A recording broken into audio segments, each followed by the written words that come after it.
Yes Tamanna, this board is visible to you? अभी आपको दिख रहा है? Yes, sir. Okay, so today we will be discussing about the scalar and the cross product of two vectors. आपको पता भी इसके बारे में, और इन दोनों के बीच में जो बेसिक डिफरेंस है वो भी आपको पता होगा, ठीक है? नाउ स्केलर प्रोडक्ट जो है दो वेक्टर्स का, it is given by this formula, that is a dot b is equal to mod a mod b cos theta.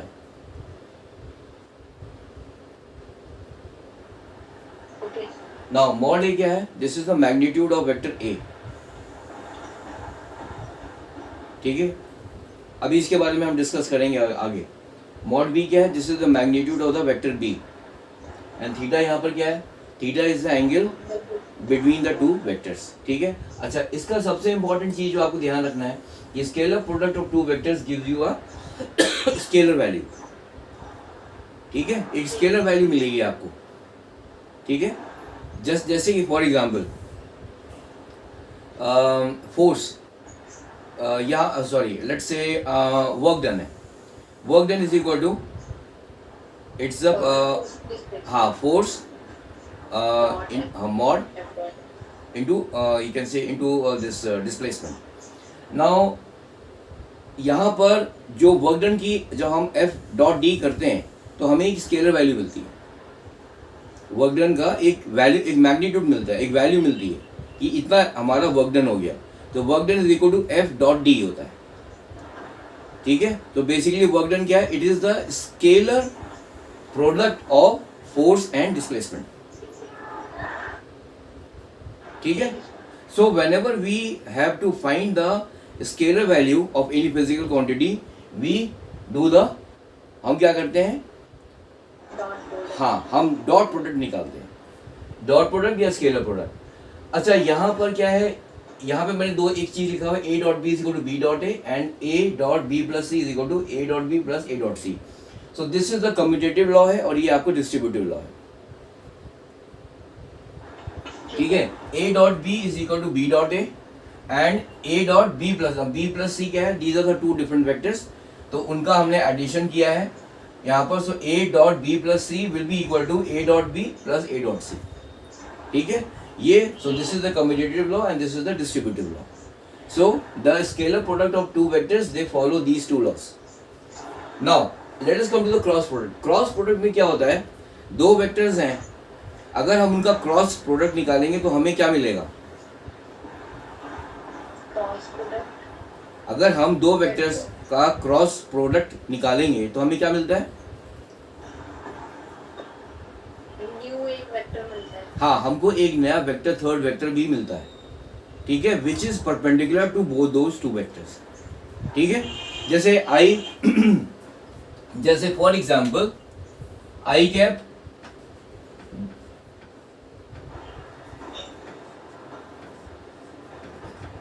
ये होता है I is the unit vector along the x-axis, J is the unit vector along the y-axis. So the cross product of I and J gives you K. Now K is what? This is the unit vector along the z-axis. So this is the vector which is perpendicular to I and J. So you are getting a third vector. This is the third vector which is perpendicular to both these two vectors. ठीक है?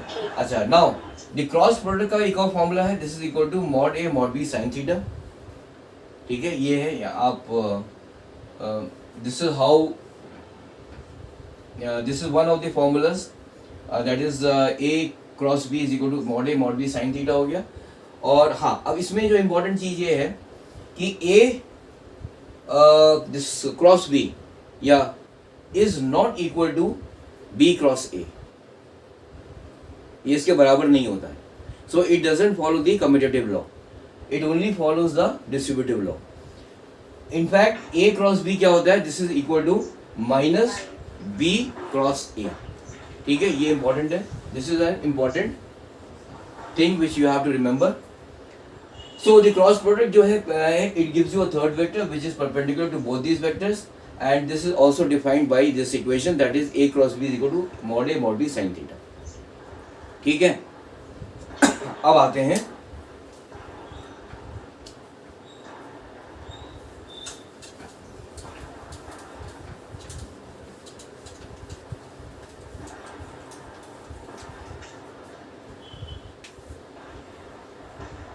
मान लीजिए एक कोई vector है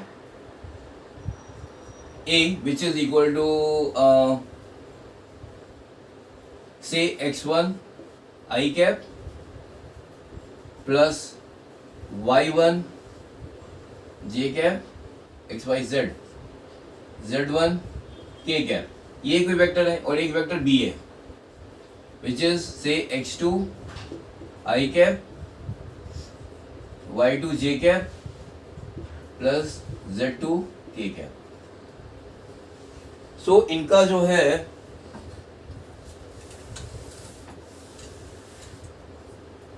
अगर मेरे को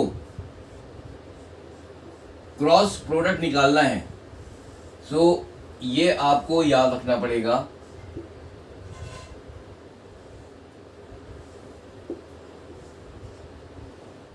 सो this A cross B can be written in the matrix form. ये मैट्रिक्स फॉर्म में हम इसको लिख सकते हैं in order to find the third vector. Now third, इसमें क्या करेंगे, मैट्रिक्स फॉर्म में i j के जो है फर्स्ट रो में लिख देंगे ऊपर पहले. सेकेंड रो में हम क्या लिखेंगे, the coefficients of i j and k of this vector, say this a vector that is x1, j के नीचे y1 आ जाएगा एंड k के नीचे z1 आ जाएगा. ठीक है. और b का क्या कोफिशिएंट्स है, I का the coefficient of I cap is x2, j cap is y2 and k cap is z2. ये हो गया. ठीक है. Now when हम इसको जब सिंप्लीफाई करेंगे जब, तो इसका वैल्यू हमें क्या मिलेगा यहाँ पर. चलो इसको निकालते हैं एक बार.